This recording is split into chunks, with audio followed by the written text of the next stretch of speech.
Indriyani cha sarvani sarvam brahma upanishadam maham brahma nirakuryam mama brahma nirakaro anirakaranamastva nirakaraname astu tadatmani nirateya upanishadsu dharmaste mai santu te mai santu.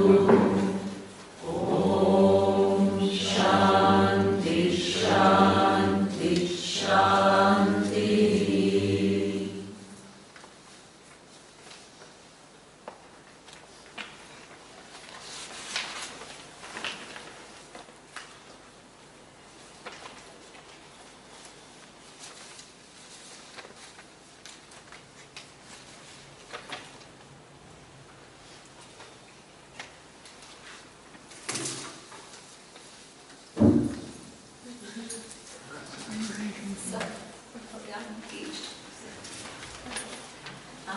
Just this, this practice of prayer.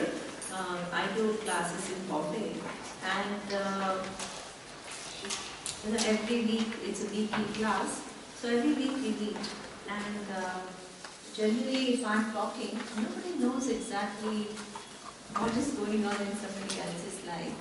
So generally, and also when we go out, we normally, as a social norm, we don't actually unload all our vulnerabilities and problems.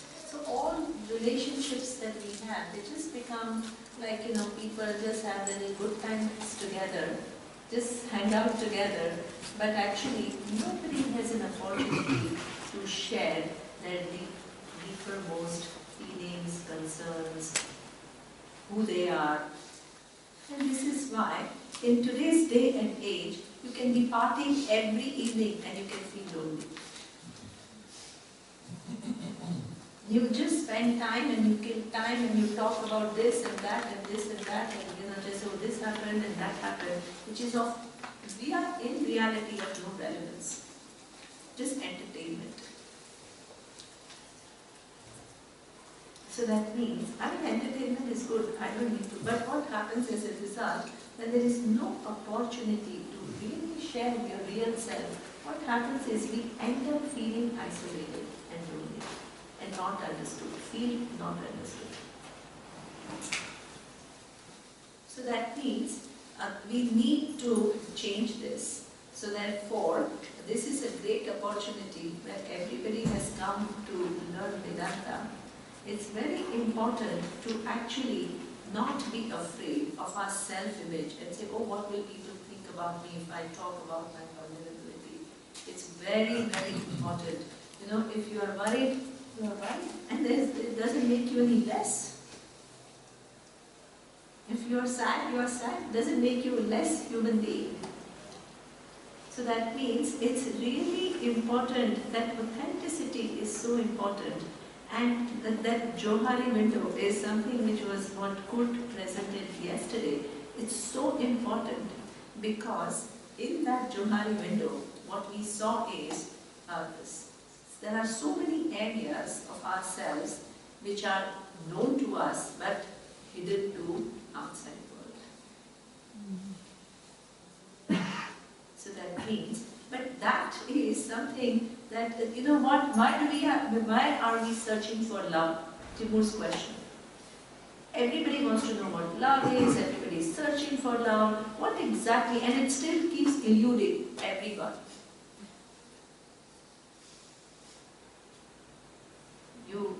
Why? Because in the relationships that we have created, still so much of us remains hidden. So much of us. So that means and what is this whole thing of Ishvara and connection? What does it really mean?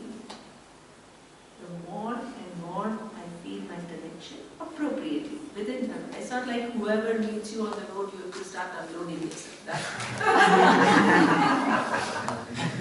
Right? So I'm done it properly. It's not like, you have to tell all your deepest secret to everyone that you have not. Only your hairdresser. Only your hairdresser knows all your secrets, exactly. That's true. So that's why, see, it's interesting because in the Western world, they have created a system. What is a system? You have a psychoanalyst or a psychologist or whoever it is, therapist or whatever you call them. They have an opportunity to somehow unload themselves, right? But suppose you don't have that facility and in normal human relationships you don't do it, then what happens is so much of it remains within you, all your hidden areas. And if you include it with that other, the fourth quadrant that he showed, which is what? It is hidden to you and it is hidden to yourself. Unknown to So others. even when we are talking about yourself, relative self, so little is known about you to yourself and also to others. So what happens in relationships, what happens is we are almost playing with shadows. So this is why it's a very good practice, discriminating, discerning, but at the right time you need not be afraid of unloading your vulnerabilities. And this is why Kurt, when he gave presentation yesterday, he said that he liked very much, Andre has been giving wonderful presentations. What he remembered from that presentation was the fact that he was able to come out with his vulnerability. And even Kurt ended his presentation. What did he say? He said that I was afraid, I was not sure if I was going to be able to articulate what I want to say or not in English, and I still stood there and I still did this. So that means you honor your feelings. It's not you only, see, it's not mechanical living. Keep your feelings aside. That's not Vedanta. You honor your feelings because they have legitimacy. They have legitimacy. Why do they have legitimacy? Because they are there. They are there. You can't brush things which are there. At the same time, when it comes to your choices, faculty of choice, you have to honor the feelings, but you can't only go by feelings. At times, you have to go with the feelings. It's not you never have to go, but at times you have to go with your understanding. And that discrimination, that discerning is something which makes you a wise person. So that means when you do what, so in this, what is this prayer? Why did I introduce this practice of prayer in my classes? The first thing is you have to be able to come and say, this is what I'm going through in my life. It's not easy, I tell you, it's not easy. When it is with, it's interesting, I know some people, and that also I want to tell you today, it's interesting. I know some people, and they come to me personally, right, and they talk about some problem that they have with God knows X, Y, Z, one particular person, right? Now, suppose when we all meet, yeah, and they have to say, I want prayer for, they will always say, oh, my maid's sister is having cancer, which is wonderful, but they never talk about themselves.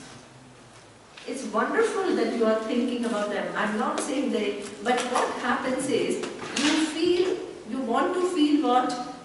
That you are concerned about others, and which is wonderful that you are concerned about others. But that hiding thing, you need not reveal all the detail. But you can still say that let my relationship with this person be continued. That's what you can say. But they are not willing to even expose that much in front of everyone. I want a prayer for my relationship with this, whatever. That, because why? That they are not comfortable coming out with. So that means what is very, very important, spirituality begins with authenticity. All these complex thinking that we are doing is not to create some web of sophisticated line of thinking. I'm not interested in that. If in that process you lose sight of what you are doing, you don't know anything. Like this guy who said in Upanishad.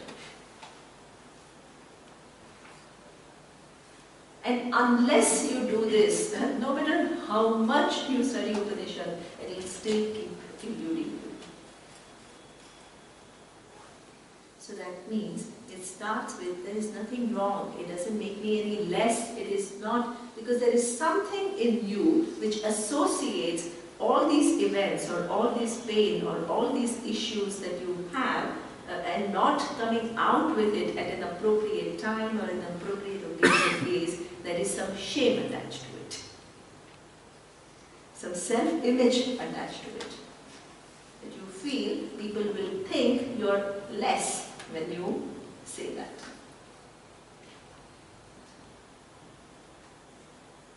So that means we have to overcome this tendency. The more and more you show your real self, Johari window, open to you and open to others, your life becomes transparent. It becomes what? You live more and more from Ishvara Srishti in Vedanta language and less from Jiva Srishti.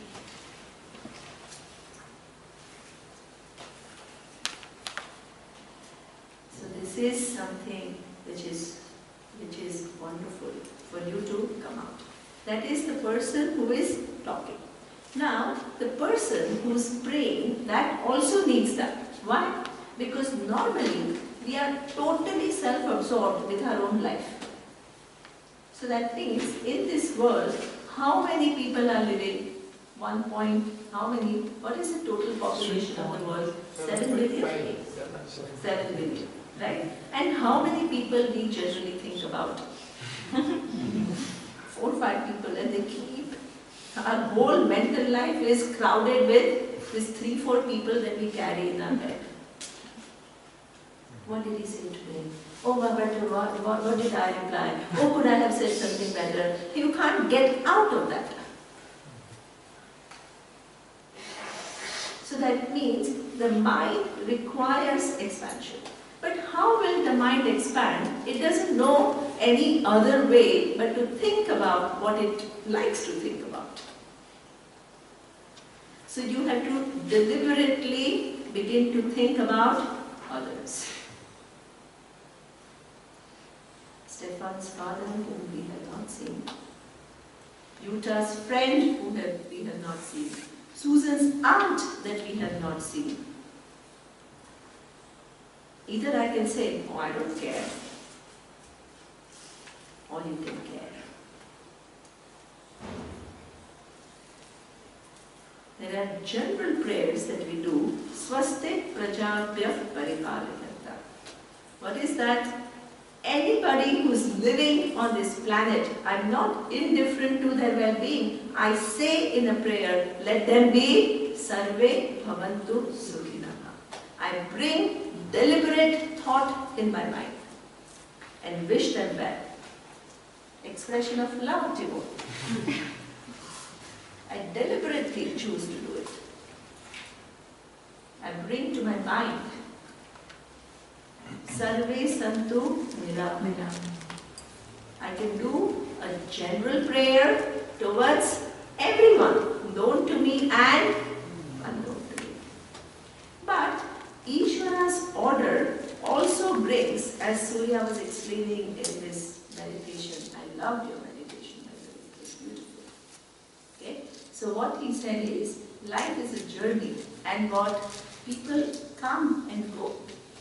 So that means that you are here, that Stefan is here, Yuta is here, Susan is here. So that means I can pray. When I pray for Swasti Prajabhya, they are all included already. Do you understand? But now, at this moment, because of Ishvara's creation, three of them are here.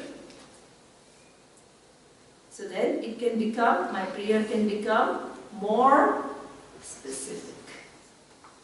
You understand that? One includes everyone. The other one becomes more specific. So that means I care about all is a very vague idea.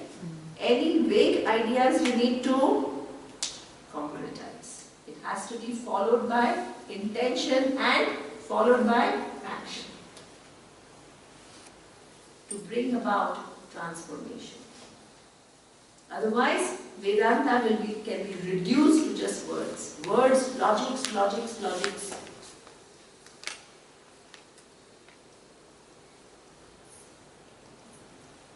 So therefore, my mind has to learn to care.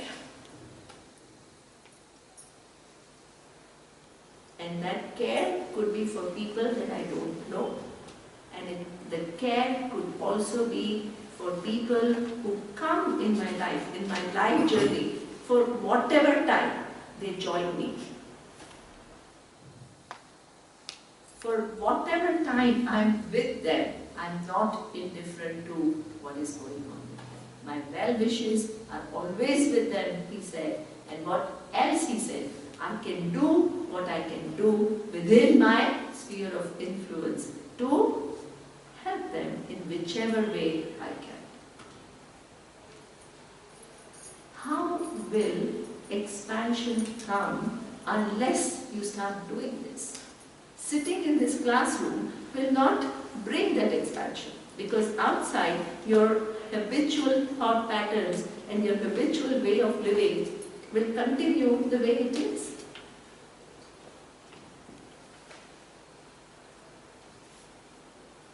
So therefore, these practices may seem like simple, small practices, but they are meant for a very major transformation.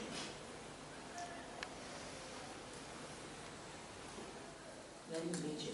You sometimes don't even realize what all is happening.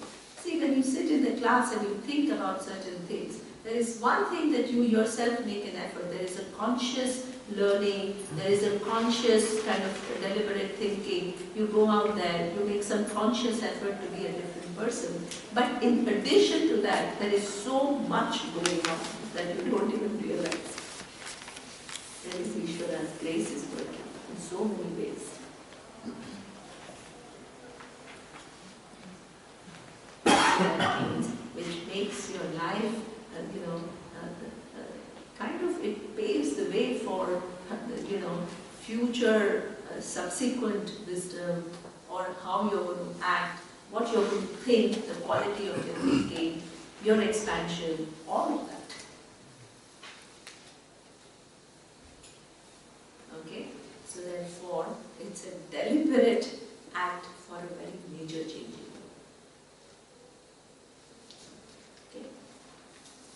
You told me to unload when you are doing meditation. Unload to Ishvara. Yeah. Yeah, unload to Ishvara is good because, but also, see, one thing is also important. My participation with her is not outside Ishvara. Generally, we think that my relationship with Ishvara means it excludes everyone else. If you understand the nature of Ishvara, does it exclude everybody else? It includes everybody else. So when I'm unloading to Ishvara, when I'm doing it in front of all these people, is it excluding Ishvara? No. No. Either I can do alone my mental thing with Ishvara, or I can do it with people, selected, discerning people. Because nothing is outside Ishvara. Please don't think only when I am sitting and praying to this Sarvajna, Sarvashaktiman. Don't use these words to create all these departments in your life. These words are meant to give you wisdom of totality. And what we do is, with this this Cartesian thinking, we create compartments. This is when I'm dealing with people, this is when I'm dealing with Ishvara, this is when we create fragmentation when there is no fragmentation.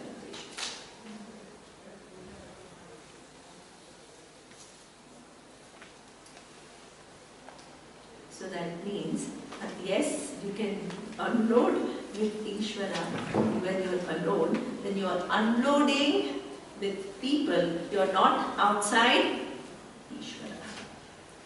Because the people include Ishvara, they are all manifestation of Ishvara. You understand? This is what you have to understand. You are never going to be outside Ishvara. No matter what you do. You understand? So that means there are different things, right? You do it there and you also do it here, selectively. You understand? Yeah? Yeah. What is this then praying to different deities? That compartmentalizes us, so that is also very confusing. Okay. Different deities. Yeah. So that happens. Yeah. Okay. Unless it is not concerning, I can talk later also. What is the time? Faster. Okay. Maybe I will talk in the evening class. Yeah. Or in the evening class. Okay? The next verse is, so now what we have seen is what the result of Shravanam, Mananam and Nididhyasanam, and if it is successful and the person has come to know the reality, how cleverly the person expresses that I know this reality. And also says, whoever understands what I am saying also understands. Look at his confidence. Right? So this is what was said. Now, the next one. So the next verse is a key to kind of understand, like what Karl was saying, that you can't understand what Atma as an object, because if you have, then what, if it is one object, it is not all the other objects, so you have made it highly limited, just something within time and space, right? So this is the idea which is further reiterated in this next verse, which is one of my favorite verses, which I keep repeating, but I always make a mistake and always Vidya corrects me. So every time I say, this is a verse, when I'm quoting, every time I say this is a verse from Mundaka Upanishad, and Surya says, no, it is from Keno Upanishad. Okay, so the next verse, my favorite verse, it says, Pratibodha viditam matam amrutatvam hi vidyate atmana vidyate vidyam vidyaya vidyate amruta. Very beautiful. So, this is Pratibodha viditam matam. So that means, I loved what Andre said this morning, and that this is the idea which is explained here, right? We are generally, when you listen to the words of Vedanta, you are expecting somehow, consciously or unconsciously, to what for Atma to appear as a result of using this pramana. Atma, which was not there, now all of a sudden will appear in front of you. Hey, this is who I am, I am this, right? And what is this? I loved the way, because he repeated what I said, but I'm very happy that he picked it up. What he said is that Atma cannot reveal itself more than it already does. That is the nature of Atma. What it means is, the very fact that you are able to speak is because of presence of Atma. Way before you ever knew Sanskrit, way before you knew the word Atma, you were speaking in whichever language. Even in the Stone Age, they didn't probably have a very evolved language, and they were just making sounds. That presence, without which the sounds cannot be produced, that is Atma. So that means whether you talk nonsense or you talk a lot of sense, Atma makes it possible for both. Itself is free from both. It cannot reveal itself more than what it does. Why? Because without its presence, no activity is possible. So that means that the ears, as we saw, bring back, the ears can do their job. The eyes can do their job. The mind can do its job. The vak can do its job. The prana can do its job. What? In whose presence? Is it there or it is not there? Are you bringing it into manifestation? No. It's already there. It's already there. Right? So therefore, right now, if it is already there, not only in you but in everything, why does it elude you? Because it's not an object. So that means I can't see Atma of Ekatrina as an object. So it's not available for objectification even though it's everywhere. And with reference to myself, my buddhi, when it is available as I am, what am I doing? I'm mixing it up with the characteristics of my body and mind.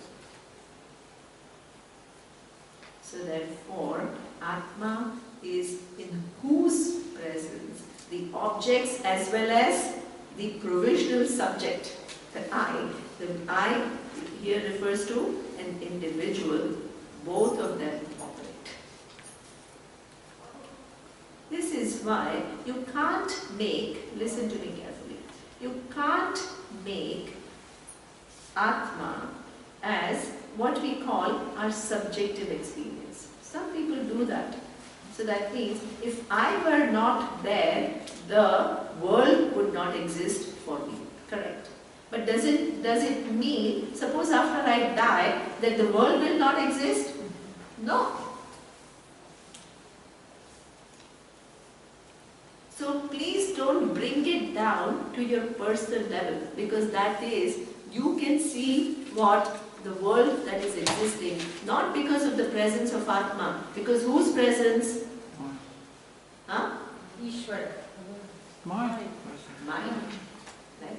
The mind is there. You can objectify things. So therefore, it is not talking about mind being limitless. It is talking about Atma, which is independent of the mind, which the mind comes and goes, Atma doesn't come and go.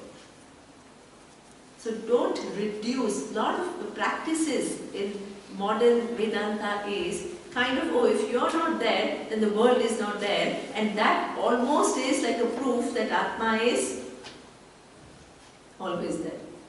No. Can you repeat the sentence what you just said?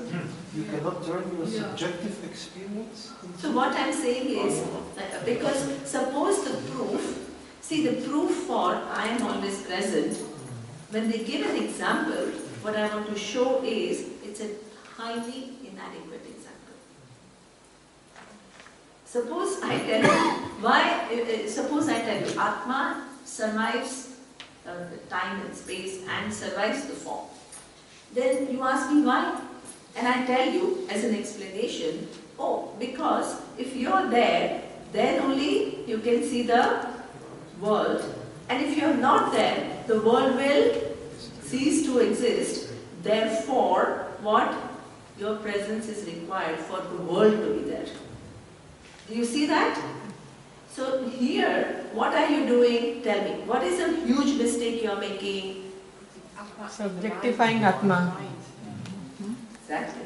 You're putting Atma in mind and telling that, hey, unless, you know, so this is a problem. Don't do that. Don't make it into a subjective experience of yours, because any subjective experience is when the mind is. That itself is not the proof. So that means when your mind goes, suppose you die, then what? For you, that means, it only means that this body cannot no longer objectify the world. That is a fact. But that doesn't mean that what? The world doesn't continue. So that means what we are referring to is there is one presence in which bodies come and go. Not only one body. Time and space manifests and unmanifests. And that presence which is not displaced by it. So that means your mind can go, then the world still remains, and awareness because of which the world is what is always is there. Your body and mind cannot see, but then there are billions of others who are surviving. Their body and mind can see because of the presence of Atma. You understand? Susan, you have a question? I'm trying to relate this to the Western philosophical idea, which is that if a tree falls in a forest and no one is there to hear it, does anybody hear it? Does it make a sound? And this is basically putting Atma in the mind. Exactly. Super. Super. Sorry, Very good. I've been told by the German contingent that I have to speak this way, so I'll do that. In our Western philosophy, we say if a tree falls in a forest and there's nobody there to hear it, does it make a sound? And so I guess that's the equivalent of saying that we're putting Atma in the mind. Exactly. So, They even say, does it make a sound or did the tree fall? okay, yeah, it's the same conundrum, isn't it? So did it happen? Did it happen? Yeah. And you can say in whose presence is there an absence of sound, you could say. Yeah, exactly. You can always See, the ask thing is, your instruments are only capturing the events which are taking place. So suppose, exactly, because in order to capture the knowledge of events which are taking place, you necessarily need a mind. You need a mind, without which you can't. But here, exactly, because your mind is not there, doesn't mean that that event did not happen. This confusion, if you keep, you will continue. I'm so glad, Susan, you made this is very, very important. Because we are not talking about awareness which is connected to mind. And these kind of sentences kind of mix up the awareness with the mind. Although awareness is self-revealing, so it's revealing so this is through the body to the mind. Yeah, exactly. So it doesn't Absolutely. need a witness. Absolutely. So that means even if the body and mind goes, awareness is not displaced. Awareness is one thing which doesn't get displaced. Please don't keep on relating it to some way or the other with your mind. This is a problem. It is Ma'am, self-revealing I and could doesn't need a understand. witness, is it? Exactly. Doesn't need a witness. It is doesn't exactly. Doesn't But need. while you are here, it is expressing, as Vito said, through your body and mind. And because it is expressing through your body and mind, the mind has the capacity to figure out its true nature. So you're using the mind to understand that the awareness is not at all dependent on. Ma'am, what she said last I couldn't understand. Susan. No, you only please tell me. I don't understand the language. Accent I don't understand. Okay, you didn't understand. What Susan was saying is that somebody else wants to try. Okay. What Susan is saying is, suppose there was a tree which fell in the forest, okay, and it made a sound. Suppose there was no human being or any other being, So it's not only human being, huh? Because there are other beings in the forest and they also have ears. Right? So that means, suppose by chance there was no being at all, whether human being or any other being which had ears, right? So did that tree fall or not, and did that sound occur or not? Because there was nobody who captured it. That is a question. That is a philosophical question. What is the answer, Mrinalini? Nothing much. The answer is, what she's saying is, suppose you conclude, because nobody heard it, right? There was no sound. Is it accurate? No. No. Right?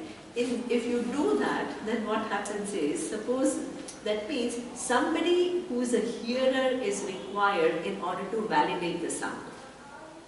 But here, and if you put your Atma, in this case, where are you putting your Atma? In the mind, because you need the mind and the ears to hear the sound. So that means you cannot conclude that because there was no entity, the sound didn't occur.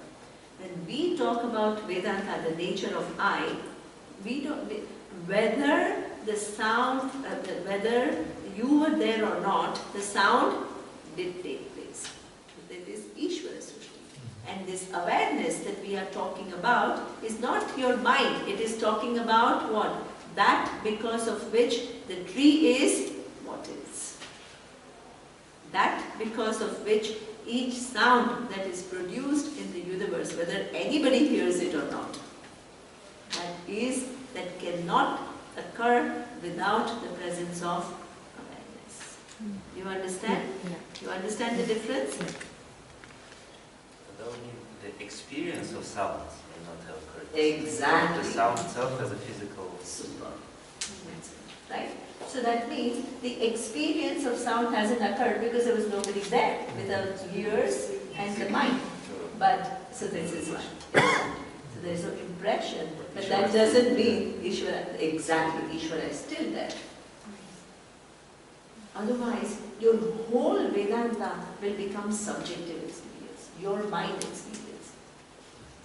It's called subjective idealism, okay, It is, philosophy. that particular thing is called subjective idealism. And we are not into that.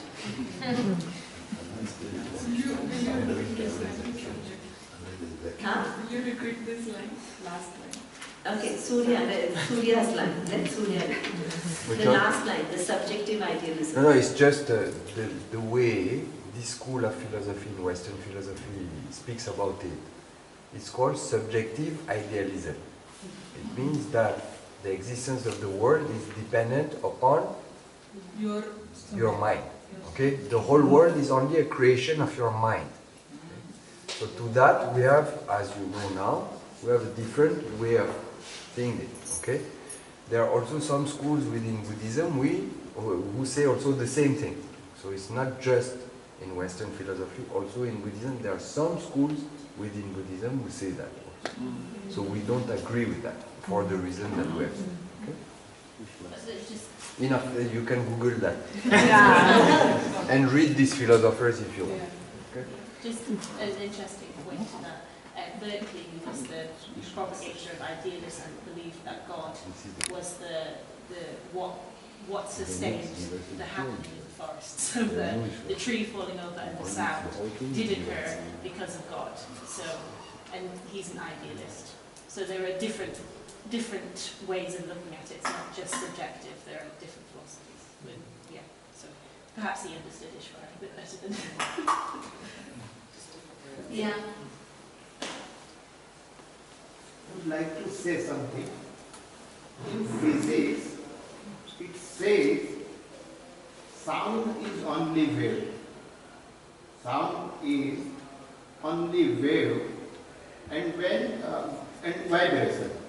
So when it comes to our ears, that drum, when it hits there is some chemical liquid behind that drum which manipulates and sends signal to our mind, which we feel we have heard the sound. Yeah. So if But Western philosophy, what she says, if there is nobody, there may not be sound at all. It could be in the vibration form, but it appears as sound only when it reaches the ears. That's good. But you are In okay. which case, then what you can say, suppose you use that, then what you can say is, but still there is wave, right? Which is not yet collapsed into the sound. We are not talking. Yeah. But you can't say it didn't exist at all, Yeah. right? So this is the same thing. Suppose one object, right? This object. And right now there is an elephant, there is a human, there is an insect, and then there is a fish, right? All of them are seeing this. Are they creating the same image? No. Not at all. Because it actually depends upon how your eyes are programmed, what frequency, what range they are programmed, right? So that means, but that still doesn't take away from the fact that even if nobody was there, there was something here. You see what I mean? Even now there might be other sound That we don't capture. We are Absolutely. not capturing.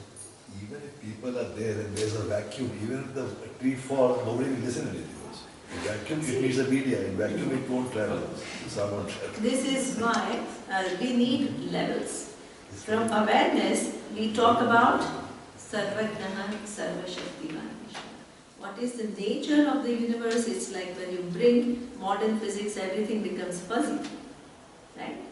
It is true, it becomes fuzzy. But because it becomes fuzzy, you can't deny the presence. And that is what we call Ishvara. Question. So if this is such a self-evident truth, why are human beings so filled with hubris to think that they control everything, they control the planet? It's like illogical, because actually what you're saying is absolutely irrefutable. So why has there been this distortion across the board of people believing that they invented something and they, Yeah, see, Namu, we come with a given ignorance, right? Suppose there is this knowledge which makes your mind what it is, but you don't come knowing it. You only come with an instrument which can figure out many things. So what happens is, suppose you use that instrument and you are able to figure out many things, you give the ownership to your instrument. You forget to see that there is one bigger design without which this instrument will not be what it is. You see what I mean? So this is what we call Vedanta throws light at all of these things which we are otherwise not able to access. They are there, but we are not able to access. That's why once you listen to Vedanta and reflect on it, it becomes, oh my God, it's so obvious and it's so irrefutable. How can I make this mistake? But until you listen to Vedanta, everybody makes that mistake. That is what we call amazing.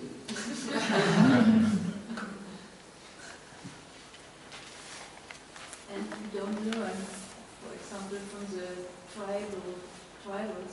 For me it was always the question, why can you say, this is my land, for example? How can you say this? There must be somebody who said, now this is mine. And the other said, this. But how irrational. And the tribals, they know this. This is not. Like, exactly. See, the tribals, they may know it, they may not have this sense of ownership. And this is exactly what Namu is quite famous, she's an accomplished author, but she's also a musician. And when I was talking about this idea that knowledge is never created, right, that it is always there, we only remove our ignorance and we collapse it. And then what she told me is, it's exactly the same for, suppose you know Indian classical music, right? So you have so many different ragas. You have Raga Bhairavi, then you have Raga, so many different things, right? Now, what she says that when there is no authorship to Raga. Nobody actually says, this Raga who created doesn't exist, that concept doesn't exist. That given pattern. Ma'am, can you tell why you like this sloka? See, Mrinalini is a gynecologist. He's like, okay, now why you're telling me everything else, but you're not telling me what I'm here to know why I like this. Okay. So that means the first thing that I would do to finish here. First one second. Okay. So that means that you have so many ragas, but you have no ownership. Somehow, intrinsically, we understand that nothing belongs to us. And if you really look at all the composition, the original composition, they were all about the ragas and the melody. They were all talking about the glories of the universe. That was the subject. Over a period of time, it became love, and that's wonderful also, because that love also can be interpreted in two ways. One is the relative love, the other is love for the whole being, because all that is here is one. This is like the teachings themselves, they're attributed to individuals that may or may not exist. Absolutely. Absolutely. So that means in this whole teaching, we have rishis. They are called not the authors. Exactly. You see, the practitioners. Absolutely. Same with music. Yes. Exactly. And all the notes originated from different animals and birds. So I don't know the exact thing, but like one came from a cuckoo, one from a peacock sound. So it's amazing because it's really coming out of nature. And there's no human being who can dare to Yeah, even Sarigama. Right? No. So what it means is that there is a sound harmony in the universe, and human beings just capture those harmonies and use their creativity to produce these beautiful melodies. But the sound harmony is not created by human beings, it's there.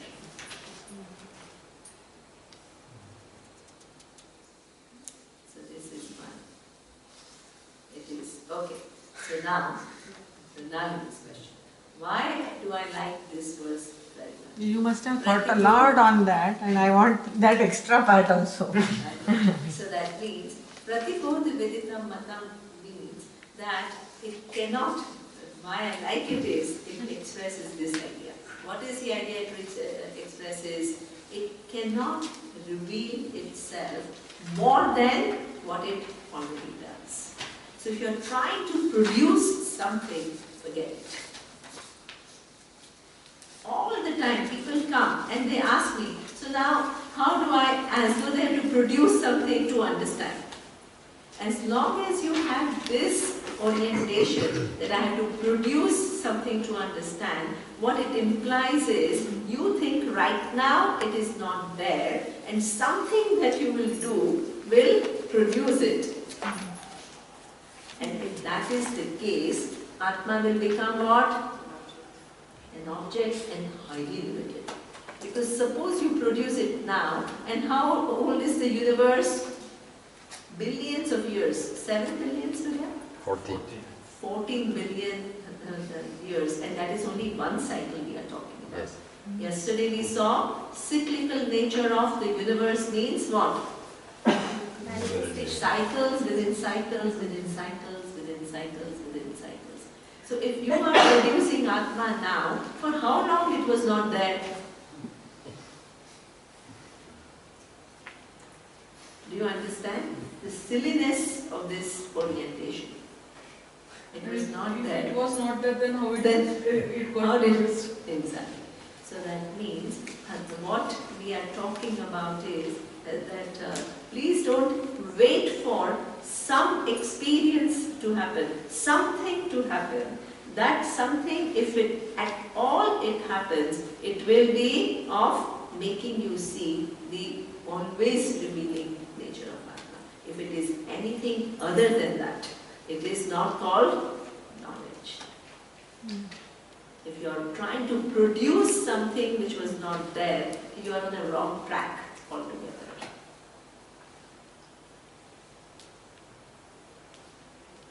Do you understand? Timur says, makes sense. Finally, for something that I say, Timur says, makes sense. There is a teacher. Otherwise, yes, cut.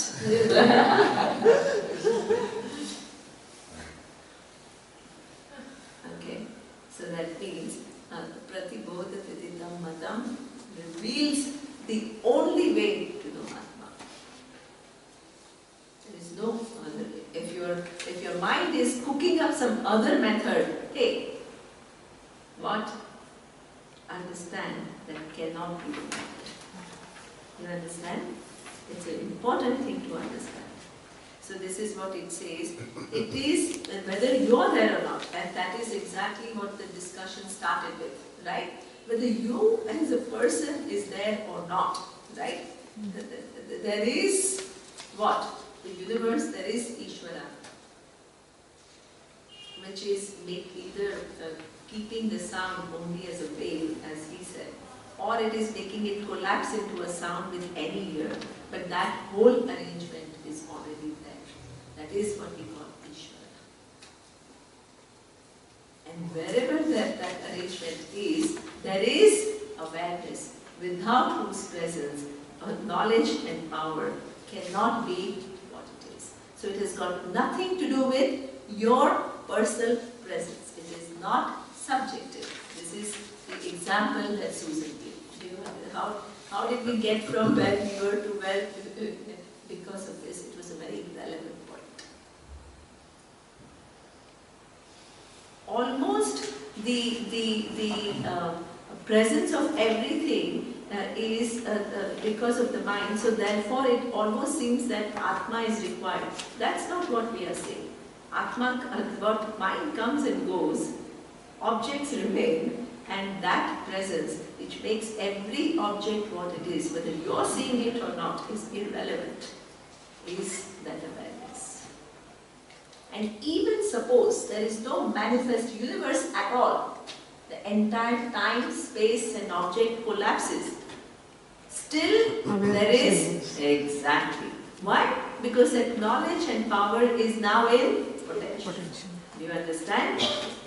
So even if time, space and object completely disappears, forget just one form, still awareness remains. That is the understanding of nature of awareness. If you are thinking about some small little thing and trying to manipulate the world, the Upanishad says, this is not what I am.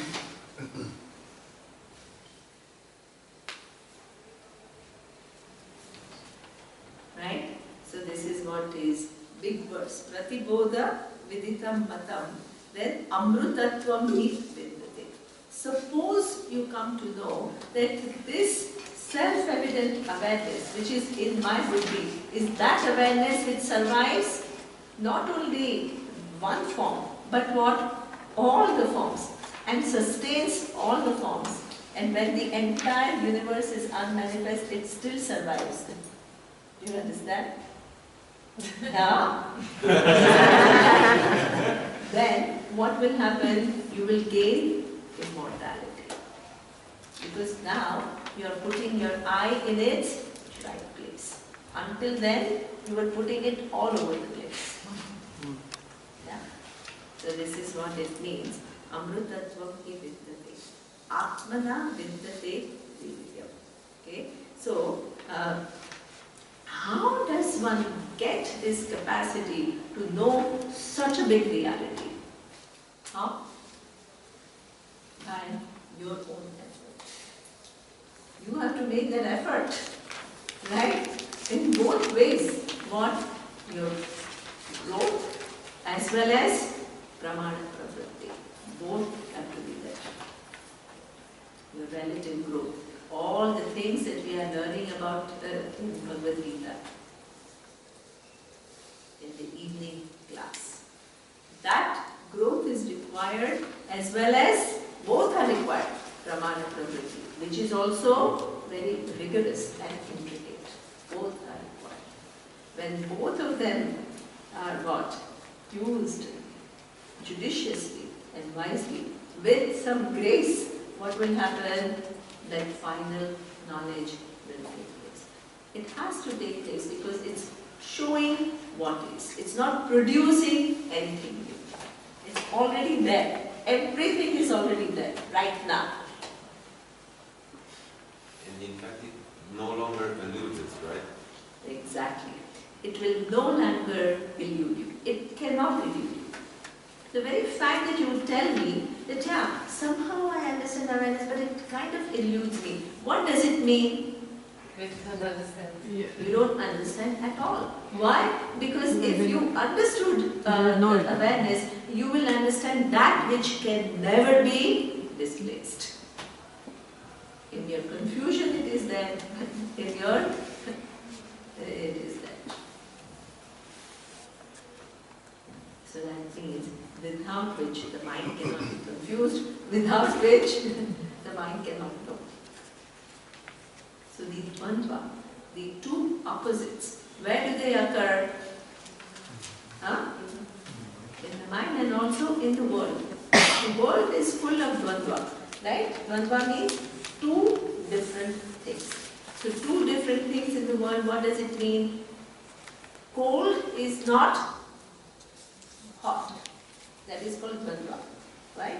If it is cold, it is cold, right? You can't go to Ganga in the morning and deceive yourself, oh, everything is Ishvara and this is so warm and comfortable.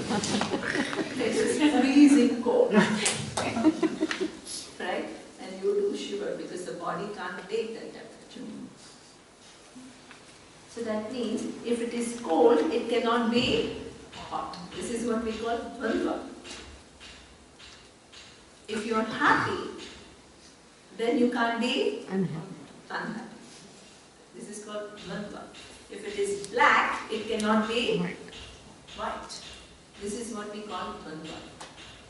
Dvandva exists within universal world. I mean, in the empirical reality, it is the truth. Don't try to deny that this dvandva an empirical reality. All these differences are very much there. But Atma, when we talk about, what are we talking about? That presence without which you can't have the universe, which shows all the different attributes which include what? The opposite. You understand? Itself is free from all the attributes. We are not in denial of Dvandva. But what we see is Dvandva is not possible without whose presence. And that is Atma. Okay. Stefan, you had a question? So this Dvandva just means that you're always in a kind of state. When you say this black and white, or you're sad, or you're happy, you first kind of have to identify which state you are now, right? Yeah, exactly. Go somewhere else. Excellent.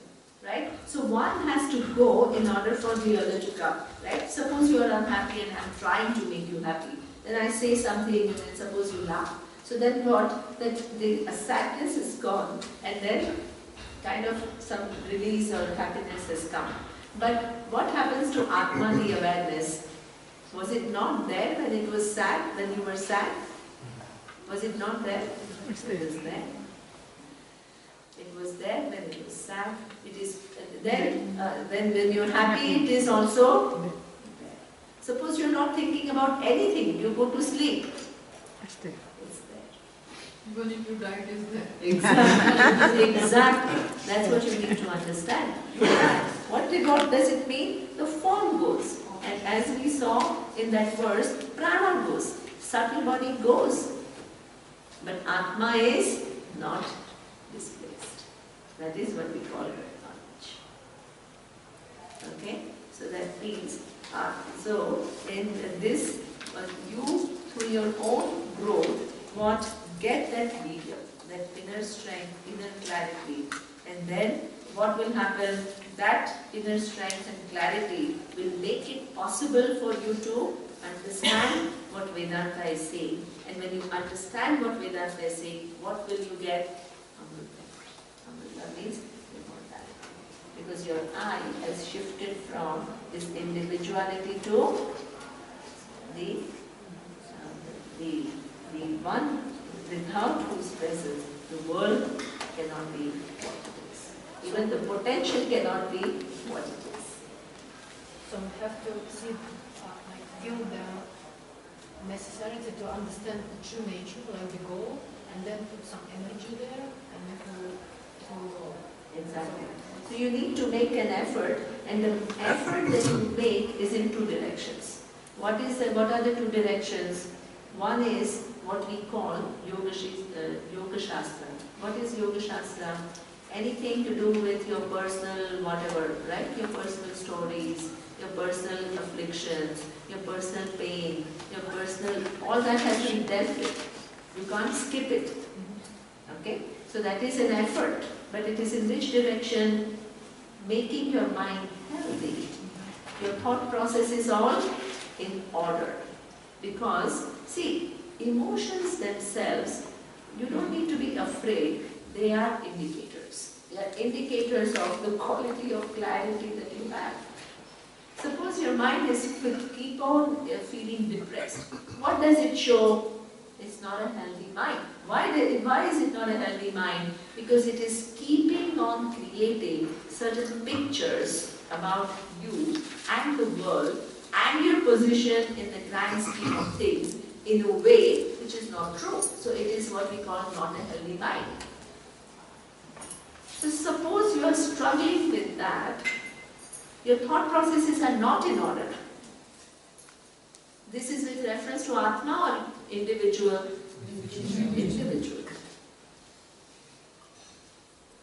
So that means there is something in your vision which distorts reality for you. So you first need to correct that. You see what I mean?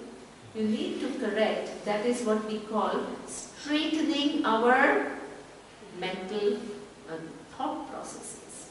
The emotion in itself is not bad. Why? Because it is an indicator of something wrong with your thought process. Can you call it a bad or negative emotion? No. If it was not there, you will not even detect that my thought processes are all over the place. Objective. Yeah? This is the way, it is exactly the same as, suppose you fall and it hurts. And that hurt is necessary. You can't call it negative. Why? Because unless it pains, you will not take care of it. That pain is an indicator of what something is wrong. If it didn't happen, you will not know. Then we will not know. The blood flows, you will enjoy. Oh, some beautiful red thing is going out. Oh, I'm maybe now some beautiful, I'm like really, I'm having some great blessing. So that means that very blood is an indicator. What? Better take care of it. Something out there which is same as physical pain. How we don't ignore it. We don't kind of try to bypass it. We immediately take care of it. The same has to be for mental pain. Somehow physical pain we don't have any problem in addressing. Mental pain we constantly try to evade and bypass.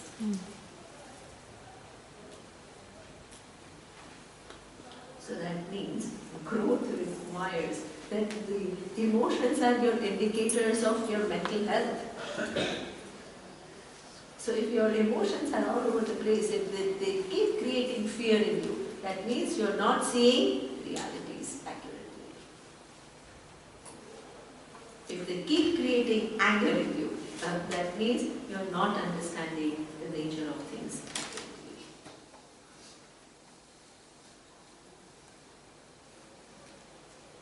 So that means that if it keeps creating sadness, you're not seeing the realities accurately. It requires changing those thought processes. This is why we call, you need Ishvara's help. Why do you need Ishvara's help? Because you need to understand it as it is. And what The world as it is means it is Ishvara Srishti. You have to go from Jiva Srishti, your perception of things, to what is, which is Ishvara Srishti. That step is necessary.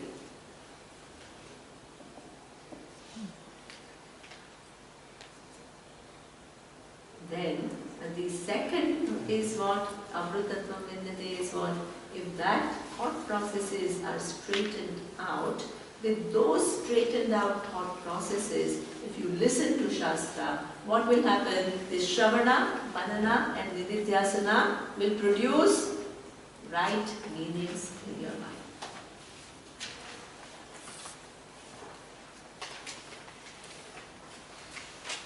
So that means that then you will not say, oh now you taught me everything, now how do I, exactly, how do I get it? Now you told me all theory, now you tell me the practice, how do I get it? If you have that question, then what? You don't get it.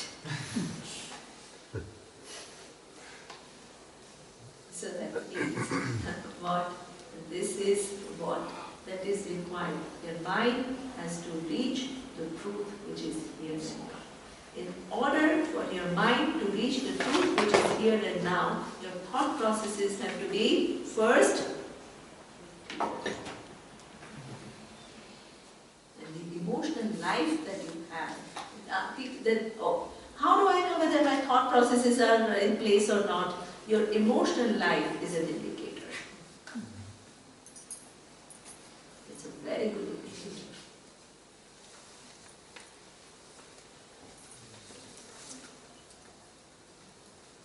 So that means this is what we need to work on.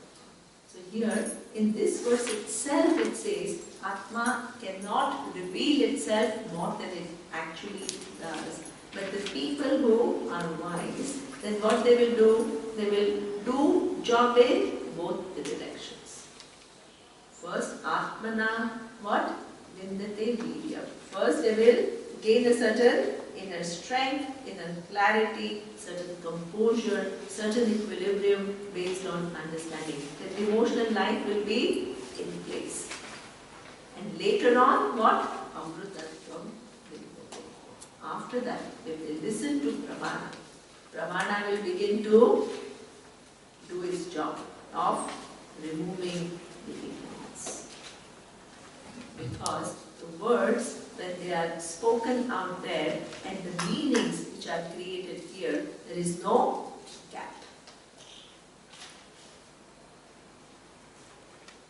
So this is what this verse is talking about. Christoph? Yeah, just one small question. The verse says also one gains the capacity to know by oneself. Exactly. But what does it exactly so mean? So what it means is that the growth part, again you understand, the word Atma is used in which two ways. One is what? The individual self, and the other one is? So here how is it used?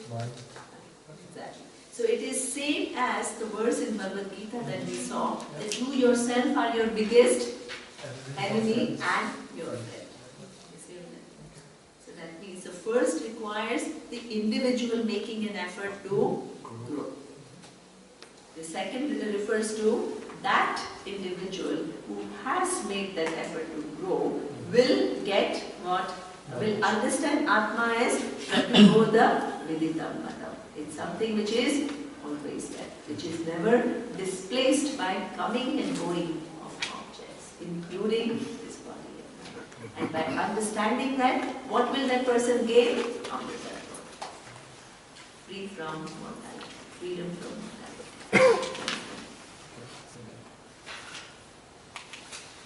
Okay, I was thinking of finishing.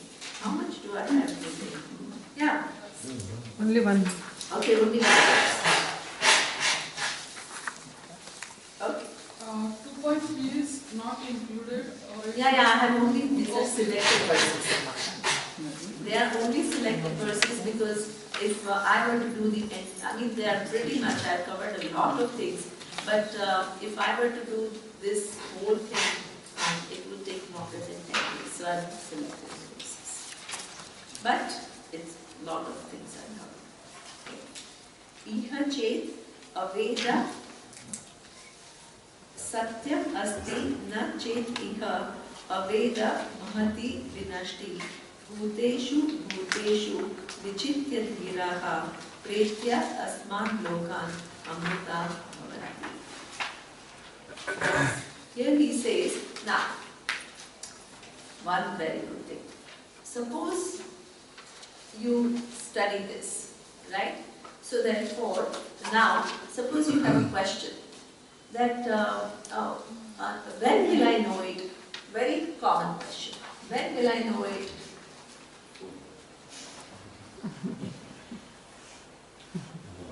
No answer. Why no answer? It depends on you only. Huh? Grace? Grace. It depends on you alone. So yeah, it doesn't entirely, it depends upon you, of course, your efforts and everything, but it doesn't depend upon you alone. There is grace. She knows, she's an astrologer, she knows all the stars and all the whole constellation and the arrangement, and you have to be blessed. And your life journey is a unique journey. So therefore, that you don't know whether it is going to happen or not, but that possibility is there or not. Yes. Iha is immediate. It's not like you have to go to some Brahmaloka to understand it, or you have to have some better words to understand it. As a human being, it is a possibility, and that is here and now. And I still keep coming back. Saki hardly said anything during this, but one thing that she said stuck with me. Wonderful. Anything that you want to know, whether it is Ishvara, or it is Maya, or it is Jiva, or it is Vastu, it's all here and now. That I'll never forget, Saki. Wonderful observation. Wonderful. There is an immediacy to Vedanta.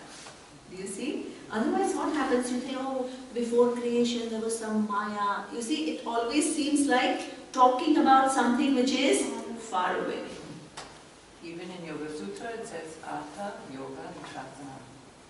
Now. It's now. It's now. Exactly. So that means the immediacy is whatever, otherwise what will happen is, suppose you are dwelling in areas about, what is the cause of the universe and what was said before the manifestation, it always will remain what? By definition only a belief. Why? Because your eyes and your senses cannot reach there. But suppose what was there is here now, and you don't see it, and if there is a means of knowledge which makes you see it here and now, everything that it is talking about is here and now, it becomes knowledge.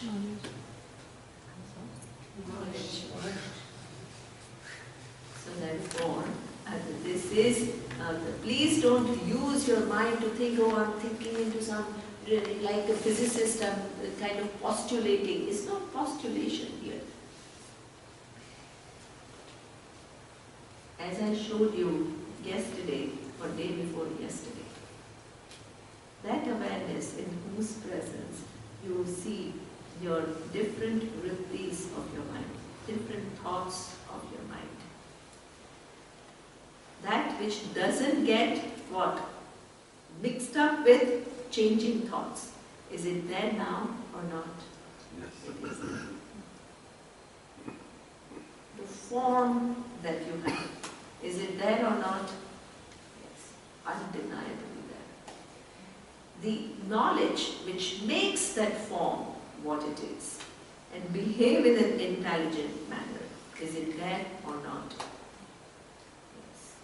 And before it came into manifestation, the potential for it to manifest was there or not? Yes. Yes.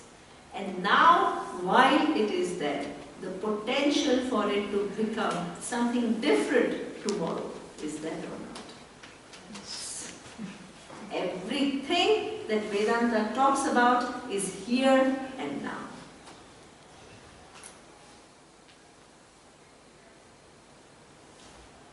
We play with shadows because we only see forms. We don't see the potential, we don't see all knowledge and all power, and we don't see awareness. And we'll never get it without appropriate means of knowledge, because our eyes are designed in a way that they only see forms, cannot figure it out. So what does Vedanta do? It explains the relationship between everything that is here. When you see only a partial picture, it completes your vision. Vision of Vedanta. And when it completes your vision, what you discover is what? There is only one. Everything else is dependent reality. Advaita Vedanta.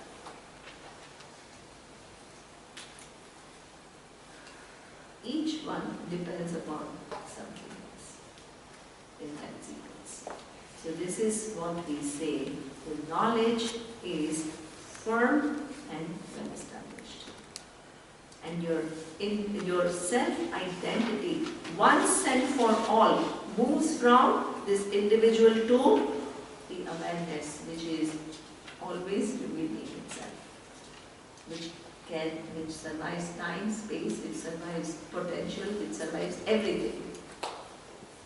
While everything else is in flux, itself is what we saw, Utastha.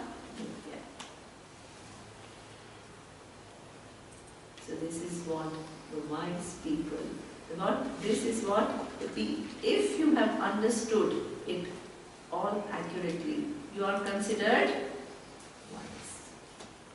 Wise people. Wise people doesn't mean that you have got, it doesn't require any external, it doesn't require a beard, it doesn't require any kind of clothes, it doesn't require for you to be up in the mountain, it doesn't require anything. It just requires you to understand what is what. And once you've understood, nothing can take it away from you. Nothing. So this is what we call knowledge. Okay? So we finished second chapter. Because now the camp is coming to an end. So now we'll start with the third chapter tomorrow, which has a very wonderful story. So